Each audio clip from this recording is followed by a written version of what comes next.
Hello guys, welcome to our channel Success Center Allahabad. So, today we will discuss about previous year question paper of SSC stenographer. So, let us start from question number 22. Question number 22 is given here. 2011 की जनगणना के अनुसार निम्नलिखित में से किस राज्य में महिला साक्षरता दर सबसे कम है? तो किस राज्य में सबसे कम है? राजस्थान में. तो गाइस 2011 की जनगणना के अनुसार महिला साक्षरता दर सबसे अधिक किस राज्य में है? तो वो है केरल में. कम से कम 93% क्या है? अधिक है. तो हम जान लेते हैं जनगणना आखिरकार होता क्या है. आप सभी को पता है इसमें गणना की जाती है जनसंख्या की. उसके बाद ये भारत में कितनी बार हो चुका है? ये 15 बार किया जा चुका है और ये 1872 में पहली बार हुआ था. उतनी समय ब्रिटिश सरकार थी और उस समय ब्रिटिश वाइसरॉय कौन थे? लॉर्ड मेयो थे. और ये हर साल 10 वर्ष में कराई जाती है. So guys, now question number 23.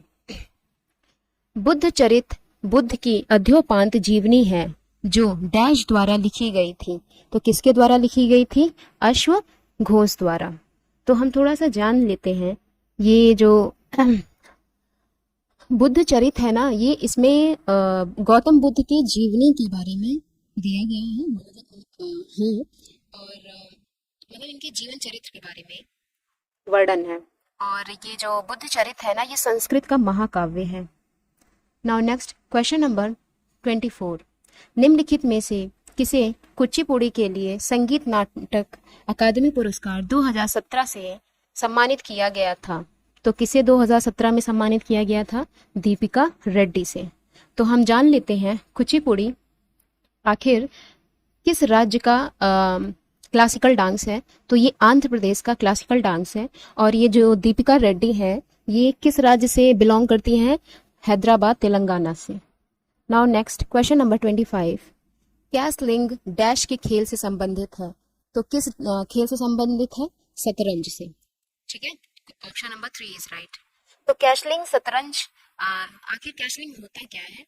Castling जो है ये शतरंज की एक चाल होती है. ठीक है, इसमें 2 खिलाड़ियों वाला चेस बोर्ड गेम होता है. अच्छा, एक क्वेश्चन पूछूं मैं. प्रेजेंट टाइम में सबसे बेस्ट प्लेयर शतरंज में कौन है? इस टाइम में एक 17 वर्ष का खिलाड़ी है. उनका नाम है गुकेश डी. इंडिया के नंबर 1 प्लेयर है. इनसे पहले शतरंज के बेस्ट प्लेयर थे विश्वनाथ आनंद. इनको पीछे छोड़ दिया एक 17 वर्ष का grand master Gukesh D. Now next question number 26. निम्नलिखित में से किस भारतीय राज्य में पालकी उत्सव मनाया जाता है? तो किस राज्य में पालकी उत्सव मनाया जाता है? वो है Maharashtra. Option number 2 is right. तो जो पालकी उत्सव है ना, ये हजारों वर्ष पुरानी एक परंपरा चली आ रही है महाराष्ट्र में, जो कुछ संतों द्वारा शुरू की गई थी. Okay guys, now question number 27.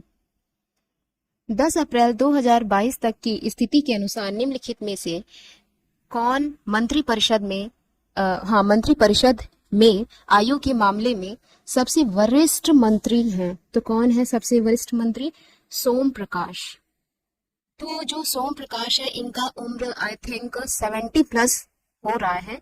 और ये सोम प्रकाश जो है वाणिज्य और उद्योग मंत्री हैं प्रेजेंट टाइम में.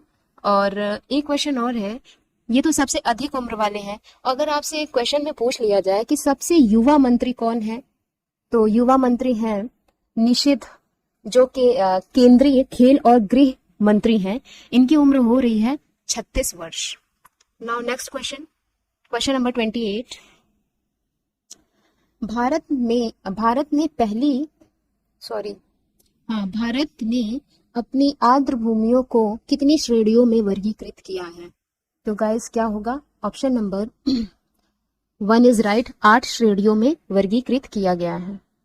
ये हो क्या रहा है यार? हाँ, 8 श्रेणियों में। अच्छा, सबसे पहले हम जान लेते हैं ये आर्द्र भूमि क्या होती है। आपको ये जानना बहुत जरूरी है।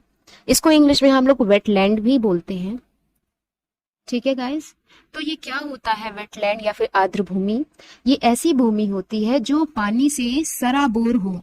सिंपल लैंग्वेज में अगर समझे तो जमीन का वह हिस्सा जहां पानी और भूमि का क्या होता है, मिलन होता है। ठीक है, और जहां साल भर या फिर साल के कुछ महीने पानी भरा रहता है।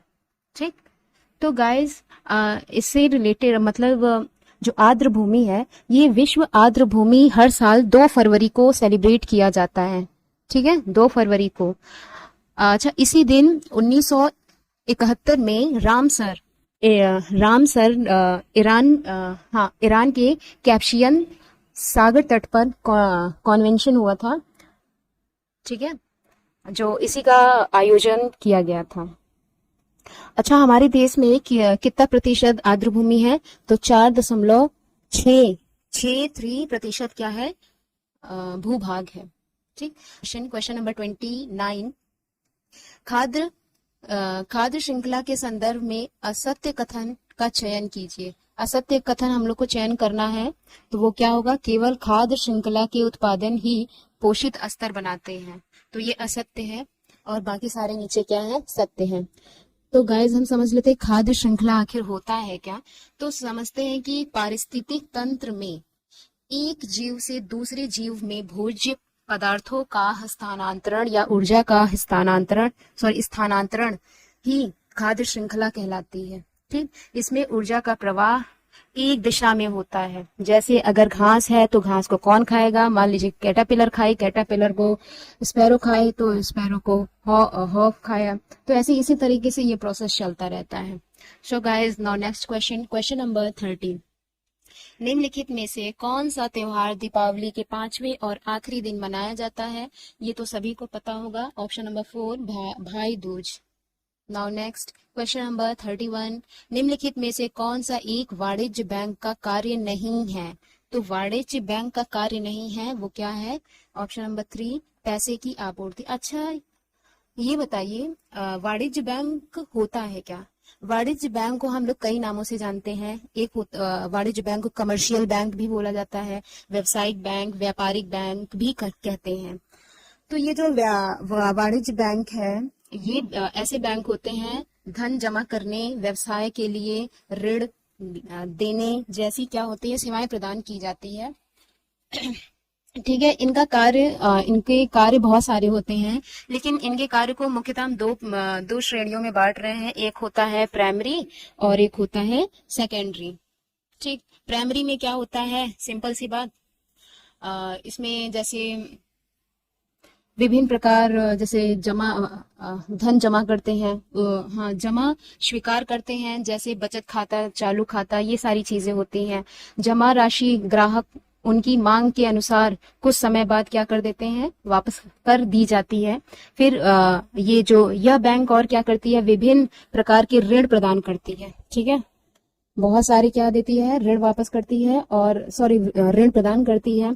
जैसे लोन हो गया, एजुकेशन लोन, ऑटो लोन, व्यवसाय लोन, व्यक्तिगत लोन आप इस बैंक से ले सकते हैं।